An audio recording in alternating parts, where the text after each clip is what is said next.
सभी साथियों दोस्तों को नमस्कार। मेरा नाम राजन सिंह है। मैं as a electrician stone crusher plant में काम करता हूं। दोस्तों, मेरा वीडियो बनाने का केवल और एकमात्र उद्देश्य है अपने दोस्तों को आगे बढ़ाना। मुझे पैसों से कोई मतलब नहीं। केवल और केवल जैसे कि मैं महोबा डिस्ट्रिक्ट में रहता हूं, तो महोबा के आसपास के जितना भी इलेक्ट्रीशियन है, चाहे वो ITI किए हो चाहे वो पॉलिटेक्निक हो, क्या होता है कि जब भी आप ITI करके जाते हैं, आगे जाते हैं और पॉलिटेक्निक करके पास होके आते हैं, तब आपके पास प्रैक्टिकल नॉलेज नहीं होता है।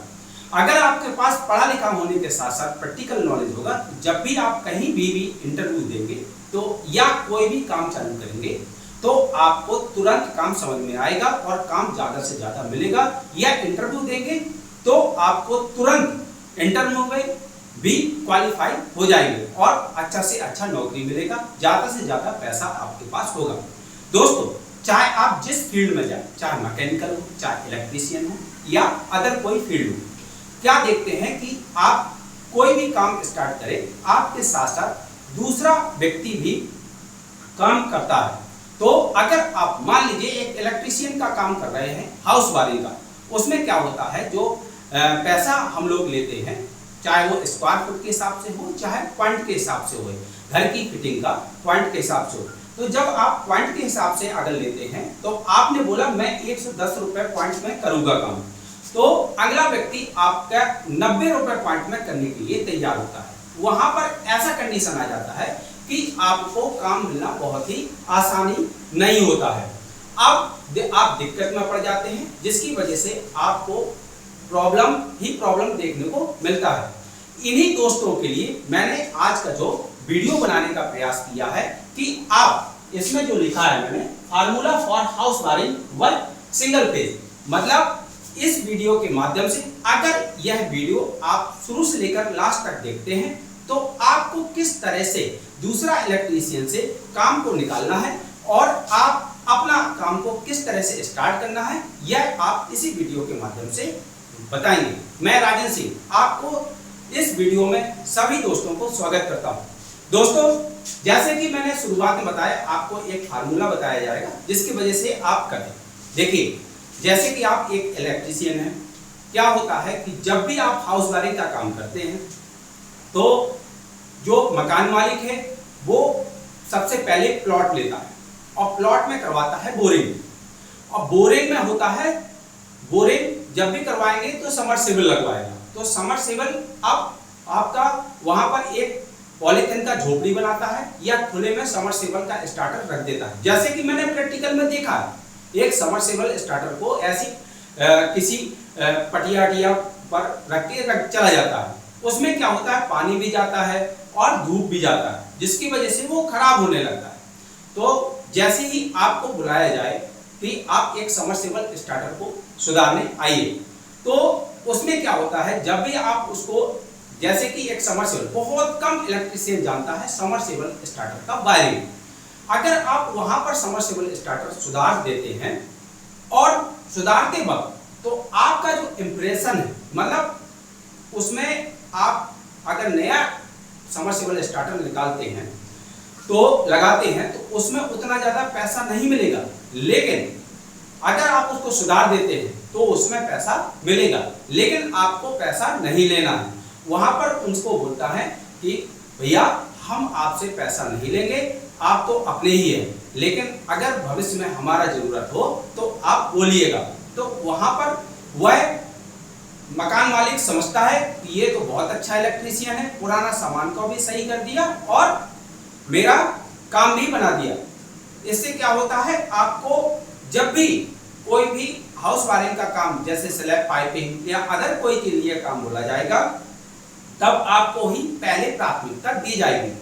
अब शुरुआत में आपने अपना परफॉर्मेंस दिखा ही दिया, अब आप दूसरा इलेक्ट्रीशियन से अगर रेट ज्यादा भी बोलेंगे तो उस व्यक्ति को आप पर पूरा विश्वास हो गया कि आप बहुत अच्छा काम करते हैं और पैसे से कोई मतलब नहीं है, लेकिन आप काम बहुत अच्छे करते हैं। जब भी आप काम करिए, पूरी जिम्मेदारी से करिए, काम को अपना समझ के करिए।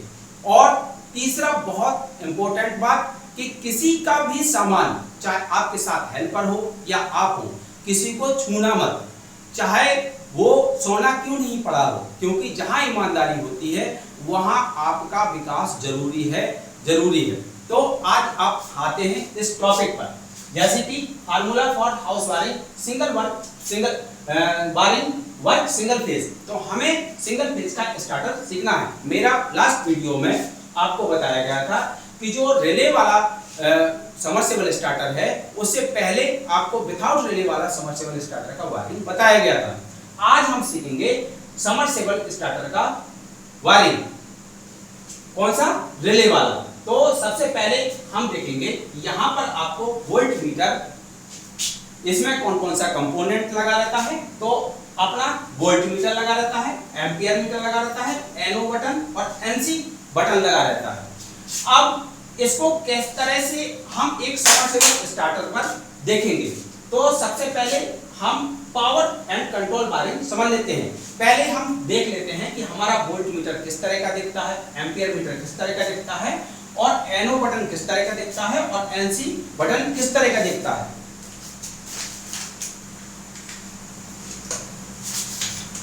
यहां पर सबसे पहले हमने जो दिखाया है वोल्ट मीटर, तो इस तरह का आपको वोल्ट मीटर देखने को मिलेगा एक समर्सिबल स्टार्टर पर। समर्सिबल स्टार्टर पर जो आपका वोल्ट मीटर है उसमें V लिखा रहता है और एम्पियर में V लिखा रहता है। यहां पर आपको V देखने को मिलेगा। मेरे पास एक और है, मैं दिखाने का प्रयास करूंगा।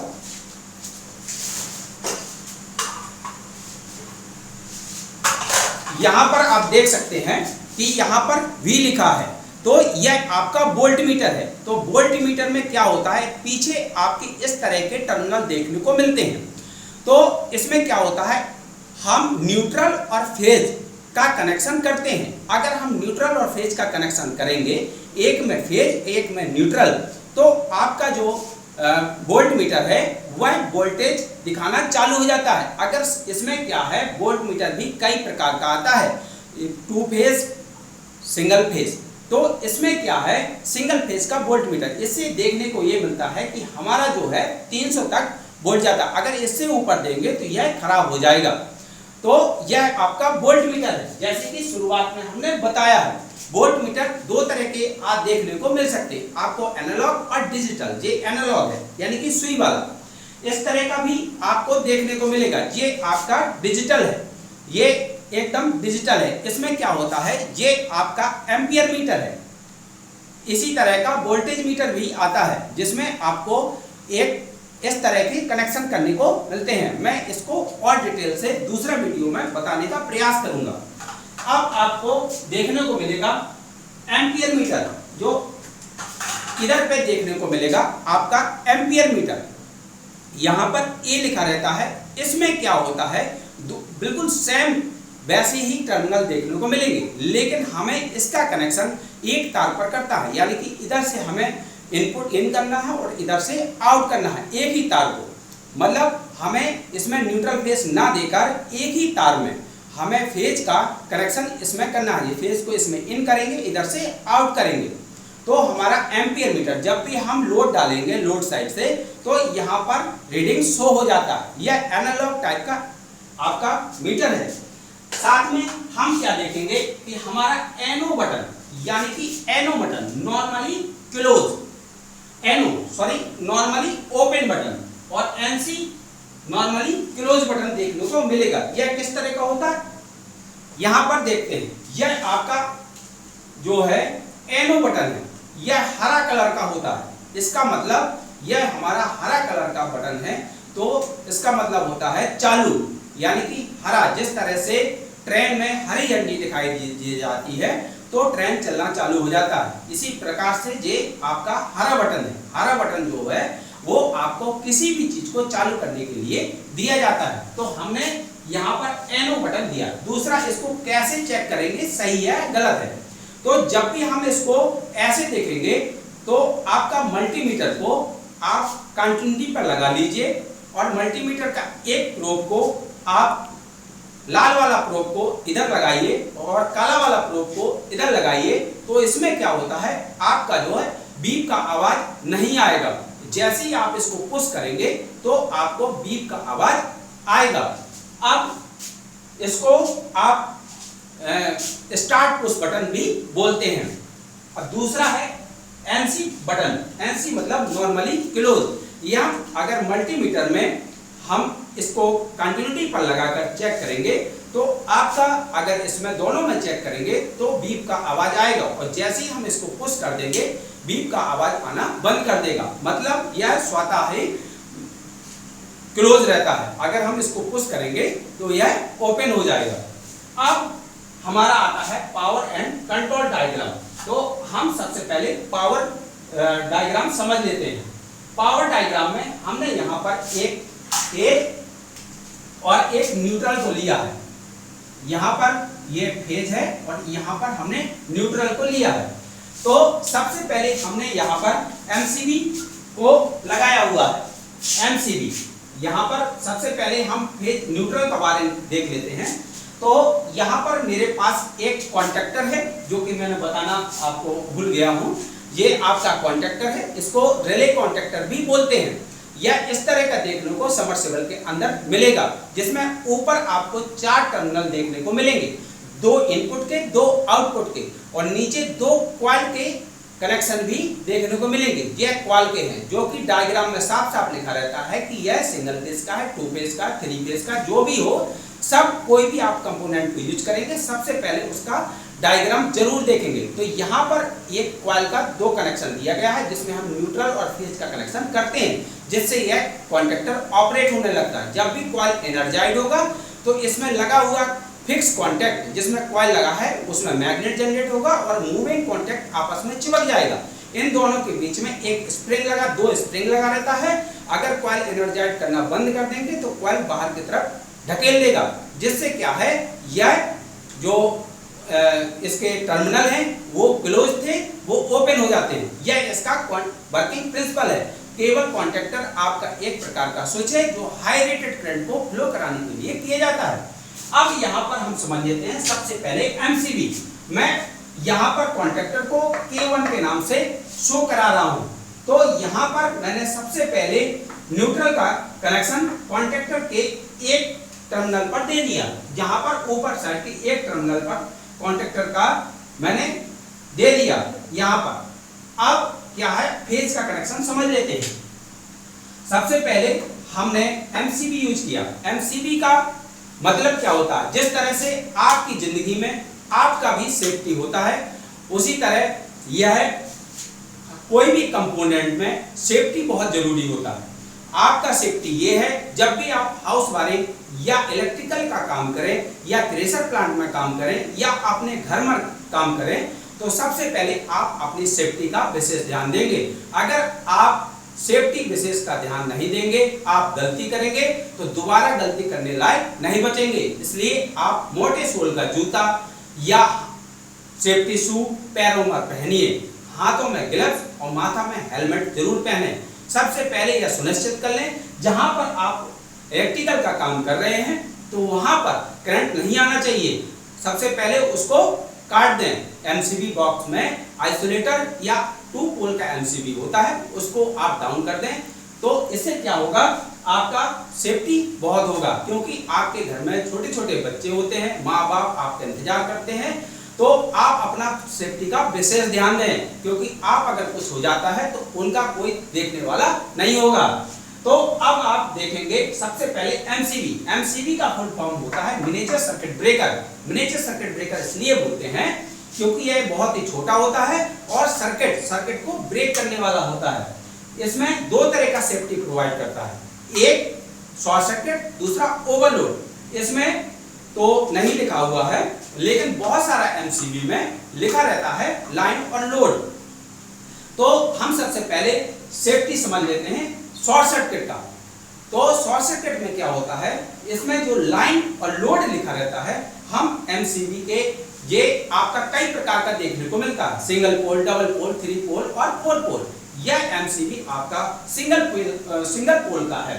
तो इसमें हम एक फेज वायर को इन करेंगे और फेज वायर को आउट करेंगे। इन साइड लाइन साइड से इन करेंगे, लोड साइड से आउट करेंगे। आप शॉर्ट सर्किट का देख लीजिए। शॉर्ट सर्किट कंडीशन में इसमें मैग्नेटिक कॉइल लगा रहता है, जिसकी वजह से यह ट्रिप हो जाता है। अगर लोड साइड में आपका phase two neutral, phase two phase और फेस टू बॉडी अगर शॉर्ट सर्किट होता है तब इसकी मैग्नेटिक कॉइल ऑपरेट होती है और आपका एमसीबी को ट्रिप करा देती है। लेकिन आप मैन्युअली जाकर इसको ऑन करा सकते हैं, इसलिए इसको सर्किट ब्रेकर भी बोलते हैं कि फॉल्टी कंडीशन में स्वतः ही ट्रिप हो जाता है और आप मैन्युअली कंडीशन में इसको ऑन ऑफ करा सकते हैं। दूसरा, आपका ओवरलोड का सेफ्टी, अगर आपका जहां पर भी एमसीबी लगा है वहां पर आपका लाइन साइड से इन करेंगे, लोड साइड से आउट करेंगे, यानी कि लोड साइड में फुल लोड का 40% और 60% और 80% पर अगर आपका एमसीबी लगा है फुल लोड का, तो आपका इसके अंदर लगा हुआ बाय मेटेलिक स्ट्रिप वर्क करेगा, वरना आपका मेटेलिक स्ट्रिप वर्क नहीं करेगा और आपको ओवरलोड का सेफ्टी प्रोवाइड नहीं होगा। तो यहाँ पर मैंने एक सिंगल फेज का एमसीबी यूज किया है, जिसके हमने लाइन साइड से एक फेज को इन किया और लोड साइड से आउट किया। दूसरा, हमारा एम्पियर मीटर को हमने यहाँ पर यूज किया। अब इसके तुरंत बाद हमने एक एम्पियर मीटर को यूज किया। एम्पियर मीटर के हमने एक वायर को इधर से इन किया और दूसरे वायर यानी कि एक साइड से इन किया फेज वायर को, दूसरी साइड से आउट करके सीधे कॉन्टेक्टर के यहाँ पर एक टर्मिनल पर दे दिया। अब दोनों मेरे तार जो हैं इधर पे आ गए। अब इसमें क्या है, इधर से मैंने आउट किया। अब सबमर्सिबल स्टार्टर में आप क्या देखेंगे कि आपका एक टर्मिनल इस तरह का देखने को मिलता है, टर्मिनल बॉक्स इस तरह का देखने को मिलता है, जिसमें एक फेज, न्यूट्रल, RYB देखने को मिलता है। तो सबमर्सिबल में आपका जो टर्मिनल कनेक्टर है उसको आप इस तरह से देख सकते हैं अगर आप प्रैक्टिकली से देखेंगे। मेरे कहने का मतलब है आप कोई भी चीज को देखिए बहुत ही बारीकी से देखिए। तो यहाँ पर हम R में कॉन्टेक्टर का एक तार को R में कर देते हैं और दूसरा तार में B में कर देते हैं। अब जो मैंने यहाँ पर फेज और न्यूट्रल लिया है, ये मेरे दोनों फेज और न्यूट्रल हैं। इतना आपको बहुत बारीकी से समझना है। मैं कैपेसिटर का वायरिंग इसके पश्चात बताऊंगा। अब क्या है, हम वोल्ट मीटर का कनेक्शन करते हैं। तो वोल्ट मीटर का मैंने एक फेज लिया, एक न्यूट्रल लिया और वोल्ट मीटर के दोनों साइड में मैंने इसके कनेक्शन जोड़ दिए। अब मेरा आता है कॉन्टेक्टर के कॉइल का कनेक्शन किस तरह से करते हैं। कॉन्टेक्टर के कॉइल का कनेक्शन सबसे पहले हमने एक फेज को लिया। फेज आपका टेपिंग करके यहां से ले लीजिए, जहां से आपका समझ में आए वहां से ले लीजिए। मेरे हिसाब से आपको एमसीबी के बाद लेना चाहिए, क्योंकि आपको सेफ्टी प्रोवाइड होगा। यहां पर आप एक एमसीबी का ले लीजिए, यही वाले एमसीबी की जो आपने उसमें यूज किया है, उसके बाद आप ले लीजिए। यहां पर एमसीबी के फेज तार को एक इन करेंगे, आउट करेंगे। दूसरा, सबसे पहले एनो पुश बटन के एक तरफ आप इन करेंगे, आउट करेंगे। मतलब एनो पुश बटन के पीछे 3 नंबर और 4 नंबर लिखा रहता है, बहुत बारीकी से आप देखेंगे। 3 नंबर से इन करेंगे, 4 नंबर से आउट करेंगे और एनो पुश बटन के आउट करके एनसी पुश बटन के आप 1 नंबर और 2 नंबर, यानी कि अगर बारीकी से देखेंगे तो इसमें 1 नंबर और 2 नंबर लिखा रहता है। 1 नंबर से इन करेंगे, 2 नंबर से आउट कर कॉन्टेक्टर की कॉइल, रिले की कॉइल एक पर दे देंगे, यानी फेज पर दे देंगे। और न्यूट्रल को आप डायरेक्ट दे दीजिए, न्यूट्रल को आप डायरेक्ट दे दीजिए। तो यहां पर जैसे ही आप एमसीबी को ऑन करेंगे तो आपका जो है वोल्ट मीटर, या वोल्ट मीटर में भी आप यही वाली एमसीबी से आप कनेक्शन कर सकते हैं। जैसे ही आपने वोल्ट मीटर यहां पर आपने वोल्ट मीटर का जो कनेक्शन किया, जैसे ही आप एमसीबी उठाएंगे तो आपका वोल्ट मीटर में वोल्टेज शो करने लगेगा। इसके पश्चात आपका जो एनो पुश बटन है उसको दबाएंगे तो आपका एनसी से होते हुए कॉइल में एनर्जाइज होगा और कॉन्टेक्टर चालू हो जाएगा। अब यहां पर कॉन्टेक्टर चालू हो गया तो आर और बी में न्यूट्रल और फेज जाने लगा।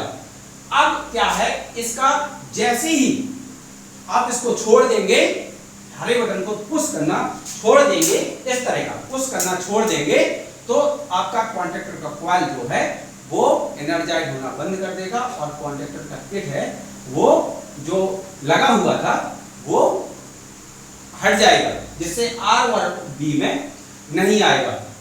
इसका होल्डिंग का कनेक्शन कैसे करते हैं? अब इसका होल्डिंग का कनेक्शन करने के लिए बहुत ही आसान है।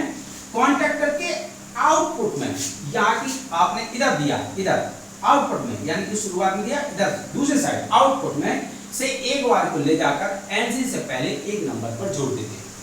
तो जैसे ही आपका एनो पुश बटन को आप ऑन करेंगे, एमसीबी को ऑन करेंगे, एनो पुश बटन को ऑन करेंगे, तो एनसी कॉइल एनर्जाइज होगा, कॉन्टैक्टर का किट लगेगा और जे सप्लाई डायरेक्ट जाने लगेगी। अब आपको इधर से सप्लाई लेने की जरूरत नहीं और सीधे आपको कॉन्टैक्टर के किट के माध्यम से चालू है। जैसे ही आपको एनसी पुश बटन को दबाएंगे, यह कॉन्टैक्टर किट का जो कॉइल है एनर्जाइज होना बंद हो जाएगा और आपका आर और बी में आपका सप्लाई जाना बंद कर देगा। अब देखते हैं यहां पर कैपेसिटर का कनेक्शन किस तरह से करते हैं। कैपेसिटर का कनेक्शन करने के लिए हम दो तरह का कैपेसिटर होता है, एक रन होता है, एक स्टार्ट होता है। तो इसको बहुत ही आसानी मैंने यहां दिखा दिया है। इसमें आपको एक जो कैपेसिटर है इसको आर में जोड़ना है और एक को वाई में जोड़ना है। तो आर और वाई में, जैसे contactor run capacitor connection R और वाई में करना है और स्टार्ट कैपेसिटर का कनेक्शन भी आर और वाई में करना है। लेकिन एक तार को, जो आपका एक तार है, उसको एनो पुश बटन के दूसरी साइड में इधर से ऐसे देना, तो इधर से इन करना है, इधर से आउट करना है। बस इसको फेज मिलना चाहिए, इसको क्या करना है, कहीं से फेज मिलना चाहिए।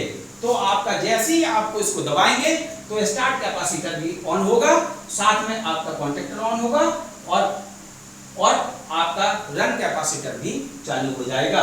यह आपका हुआ एक समर्सिबल स्टार्टर रिले का कनेक्शन पूरा हुआ। इस तरह आपको एक छोटा सा काम जानकर इससे बहुत बड़ा बेनिफिट हो सकता है। जब भी आप किसी भी मकान में जाएंगे तो अगर वहां पर चुटकी में 5 मिनट में एक इसकी वायरिंग कर देंगे, इसको सही कर देंगे, तो आपको बहुत बड़ा इलेक्ट्रीशियन बोला जाएगा। हो सकता है आपको इंजीनियर बोल दें तो आपको बहुत खुशी होगी और आपको मुंह मांगा पैसा मिलेगा, आपका नाम होगा और मुझे भी बहुत दिल में शांति मिलेगी। इसलिए मैं आपसे अनुरोध करता हूं कि आप ज्यादा से ज्यादा इस वीडियो को शेयर करें। आप सब्सक्राइब करें या ना करें वो आपका मर्जी, लेकिन ज्यादा से ज्यादा लोगों का भला करें। अगर आपको यह समर्सिबल स्टार्टर सीखना आ जाता है तो आप मेरे दूसरे मित्रों को सिखाएं और इस जो मुहिम है, मेरा जो प्रण है, वो आज ज्यादा से ज्यादा होगा। आपका भी नाम होगा, मेरा भी नाम होगा। जय श्री। ठीक है जी, नमस्कार।